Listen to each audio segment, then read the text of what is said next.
함께 보실 말씀, 사도행전 18장 10절 말씀, 어제에 이어서 같이 다시 한번 보도록 하겠습니다. 우리 10절 한 절만 우리 한 목소리로 같이 읽습니다. 시작. 내가 너와 함께 있음에 어떤 사람도 너를 대적하여 해롭게 할 자가 없을 것이니 이는 이 성중에 내 백성이 많음이나 하시더라. 아멘. 인사하겠습니다. 오직 예수님, 예수님의 은혜와 평강이 넘치시기를 축원합니다. 아멘. 네, 오늘 함께 읽으신 사도행전 18장 10절 오늘 본문 어제에 이어서 환상 중에 주님이 바울에게 하신 말씀 제목으로 말씀 받겠습니다. 환상 중에 주님이 바울에게 하신 말씀 어제 이어서 연결시켜서 살펴봅니다. 사도 바울은 가는 곳마다 헌신적으로 복음 사역을 감당했습니다. 반대하는 자들, 대적하는 자들도 많았습니다. 그랬는데 여기에 굴하지 않았고요. 그리고 담대하게 중단 없이 복음을 증거했고 구원의 역사들을 이루어갔다는 것입니다. 자, 복음 전파에 헌신하는 사도 바울에게 주님께서 환상 중에 나타나셔서 격려하시고 위로하셨습니다. 9절부터 10절 우리가 살펴봤는데요. 주님께서 친히 말씀하셨습니다. 두려워하지 말라. 두려워하지 말고, 그리고 침묵하지 말고 말하라. 침묵하지 말고 말하라. 복음 사역을 감당하라. 그리고 세 번째로 내가 너와 함께 있으리라. 임마누엘의 약속을 사도 바울에게 하셨던 것이죠. 자, 오늘 같은 맥락에서 오늘 이어지는 말씀인데요. 자, 사도 바울을 향한 주님의 격려와 위로의 말씀입니다. 이 격려와 위로의 말씀은 우리에게도 동일하게 해당되는 말씀인 주신 줄로 믿습니다. 자, 연결시켜서 네 번째 보겠습니다. 환상 중에 주님이 바울에게 하신 말씀. 네 번째, 어떤 사람도 너를 대적하여 해롭게 하지 못하리라. 이렇게 말씀했습니다. 10절 초중반부를 같이 읽습니다. 10절 시작. 내가 너와 함께 있음에 어떤 사람도 너를 대적하여 해롭게 할 자가 없을 것이니. 아멘. 어떤 사람도 너를 대적하여 해롭게 하지 못한다. 하나님께서 보호해 주시겠다. 보호에 대한 약속이었습니다. 보호하시겠다. 여기서 해롭게 하지 못한다는 뜻이 원어에서 악행하다. 사도 바울에게 어떤 자들이 나타나서 사도를 악행하고 그리고 학대하고 그리고 곤혹을 치르게 하다. 이런 뜻입니다. 곤혹을 치르게 하다. 본문을 보면은 지금 예수님께서 사도 바울에 나타나셔서 학대하지 못하도록 너를 해롭게 하지 못하도록 지켜주시겠다. 이렇게 말씀하셨는데 얼핏 보면은 우리가 이해가 안 되는 얘기입니다. 사도 바울은 순교 당하기까지 끝없는 학대가 있었습니다. 학대가 있었고 곤혹스러운 일들이 많이 있었죠. 사단마귀 귀신의 역사에 공격의 타겟이었습니다. 사도 바울 일생 자체가 고난이었고 어려웠습니다. 그런데 하나님도 지켜주시겠다라고 하는 말씀이 무색할 정도로 그렇게 사도 바울이 힘들었던 삶이었습니다.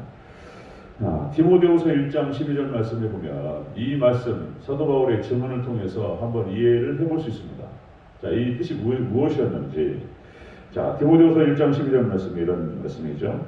자, 이로 말미암아 내가 또 이 고난을 받되 부끄러워하지 아니하노니 내가 믿는 자를 내가 알고 또한 내가 의탁한 것을 그날까지 그가 능히 지키실 줄을 확신합니다.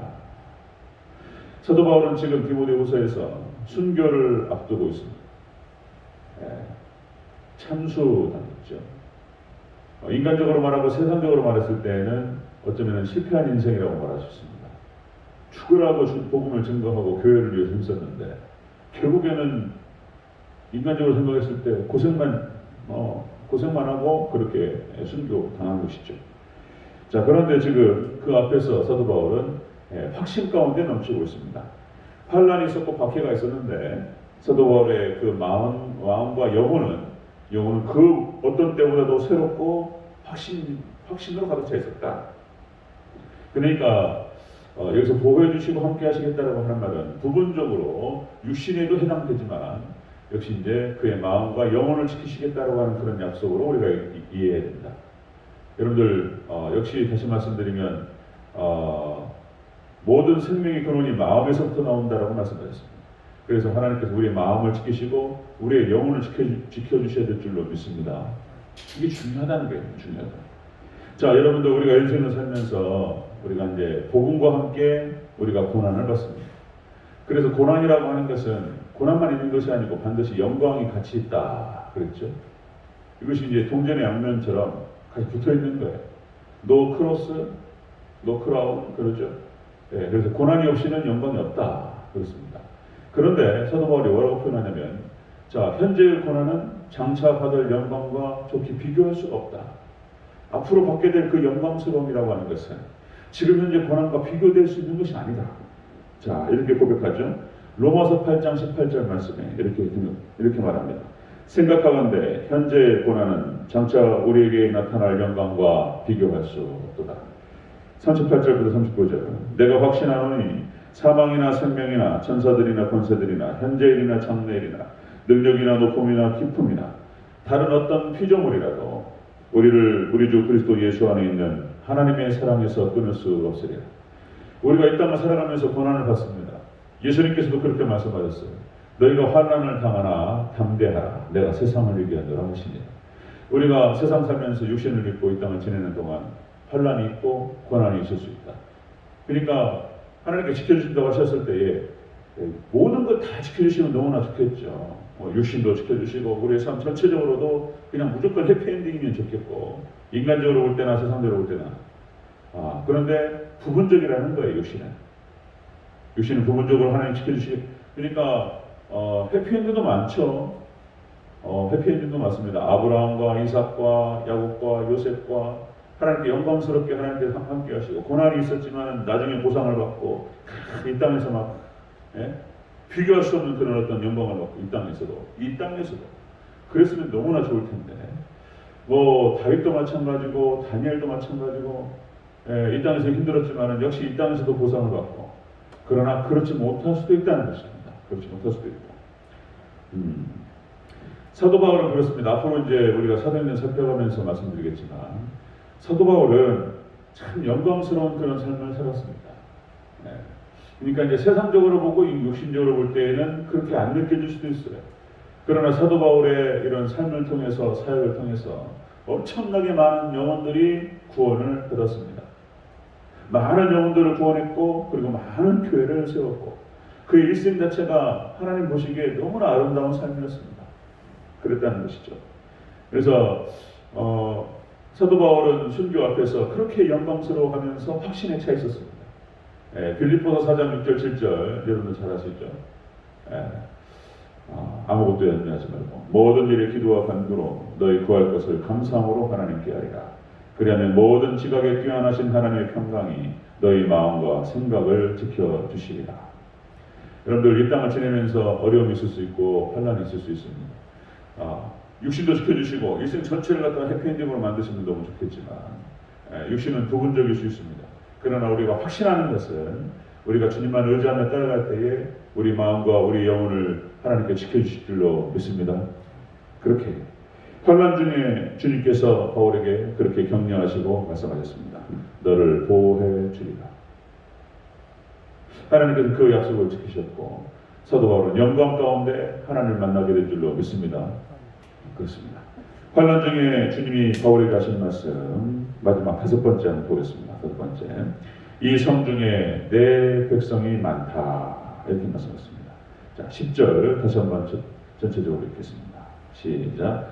내가 너와 함께 있음에 어떤 사람도 너를 대적하여 해롭게 할 자가 없을 것이니 이는 이 성 중에 내 백성이 많음이나 하시더라. 아멘. 여기서 이 성은 고린도죠. 고린도 지역을 말하는 것이고요. 여기서 이 성 중에 내 백성이 많다는 것은 돕는 사람을 많이 준비하셨다는 뜻입니다. 사도 바울을 돕기 위해서 많은 사람들이 사도 바울에게 가까이 왔다. 여기서 많다라고 하는 뜻이 그런 뜻이죠. 많다, 다수, 다량, 이런 뜻이에요. 다수의, 다량의. 당장에 고린도 사역에서도 역시 브리스길라와 아굴라 부부가 사도 바울을 도왔죠. 그리고 뭐 앞에서 이제 빌립보에서는 루디아, 그리고 바울과 디모데와 실라, 뭐 이런 사람들, 고린도 교회를 갖다가 교회로 예배처로 쓸 수 있도록 도와줬던 디도, 유스도, 이런 사람들. 로마서 16장에 기록되고 있는 수많은 사람들, 많은 사람들이 기록돼요. 사도 바울이 사역을 진행하는 가운데에서 사도 바울의 사역을 온몸을 다해서 도왔던 사람들. 그래서 로마서 16장에서 이 사람들의 이름을 싹 언급합니다. 그리고 이 사람들을 너희가 문안하라. 그러면서 부탁한다. 이렇게 그 고마운 마음을 전하는 것을 볼 수가 있습니다. 하나님께서 사도 바울에게 그 사명을 감당할 수 있도록 많은 돕는 사람들을 붙여주셨다는 것입니다. 시편 46편 1절에 이렇게 기록되죠. 하나님은 우리의 피난처시요 힘이시니 환난 중에 만날 큰 도움이시라. 하나님께서 우리를 도우신다는 거예요. 그 다음에 시편 115편 9절에 이스라엘아 여호와를 의지하라. 그는 너희의 도움이시요 너희의 방패시로다. 오직 하나님만이 우리의 도움이시고 방패가 되실 줄로 믿습니다. 여러분들 하나님만 의지하시기를 축원합니다. 자, 이사야서 31장 3절 말씀 이렇게 기록되죠. 애굽 이스라엘 백성들이 하나님을 옆에다 이렇게 밀어놓고 옆에 있는 애굽의 이집트의 권력을 의지했어요. 거기에서 이사야가 이제 거기다 대고 일침을 놓는 말씀입니다. 애굽은 사람이요 신이 아니며 그들의 말들은 육체요 영이 아니라 여호와께서 그의 손을 펴시면 돕는 자도 넘어지며 도움을 받는 자도 엎드려져 다 함께 멸망하리라.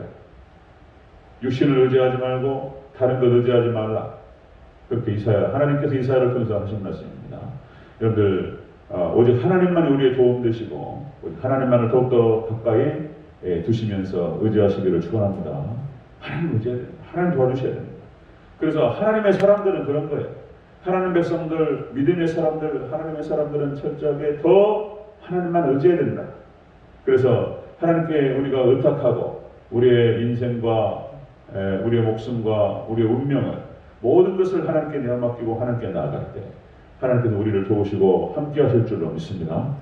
그래서 육신은 이 땅에서 고생할 수 있습니다.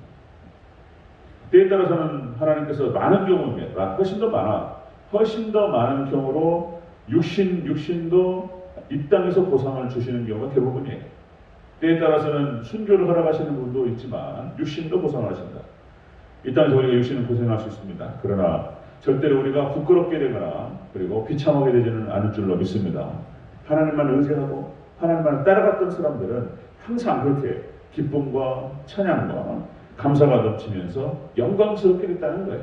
영광스럽게 됐다. 오늘 9절과 10절에서 예수님께서 사도 바울에게 찾아오셔서 위로하셨습니다. 두려워하지 말라. 침묵하지 말고 말하라. 복음의 사역을 감당하라. 그리고 세 번째로 내가 너와 함께하리라. 그렇게 약속하시면서 내가 너를 도와주고 보호하리라.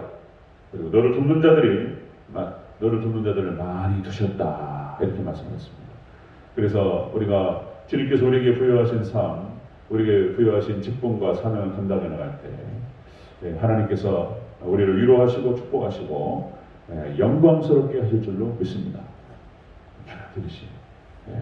대부분의 경우가 이 땅에서 육신도 또 자녀도 축복으로 인도하셔요. 그러지 못하는 경우가 있어요. 그러나 그럼에도 불구하고 결국에는 우리가 영광으로 들어갈 것이다. 주님 복음과 함께 우리가 고난을 받고 복음과 함께 우리가 애쓰고 힘쓰고 이렇게 노력할 때 우리 자신을 맡기고 나아갈 때 하나님께 위로하시고 크신 은혜로 함께 하실 줄로 믿습니다. 이 위로와 은혜가 저와 여러분에게 있으시기를 주의 이름으로 축원합니다. 아멘. 기도하겠습니다.